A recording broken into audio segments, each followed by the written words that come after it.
Welcome to Not Milk Never Milk. Subscribe if you're lactose intolerant. You begin right away by protecting yourself and the stone. Put on gloves, safety glasses, and a dust mask. Quartz dust is abrasive and harmful. Clean the edge with isopropyl alcohol so grit won't scratch more. Once done, tape off the countertop to protect surfaces. Take 220 grit wet-dry sandpaper and wet it. You'll sand in a flat, consistent motion along the edge to remove chips and establish a uniform bevel. Keep the surface wet to avoid heat and clogging.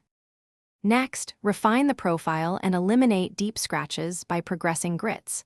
Switch to 400 grit and sand the same angle to blend the initial scratches, then follow with 800 grit to smooth the surface. Use an angled sanding block to preserve a consistent radius and prevent flat spots. Change pads if they clog. Once the edge looks even, wipe and inspect under light. Make sure to keep a steady water flow to flush debris so you can see whether the scratches are disappearing.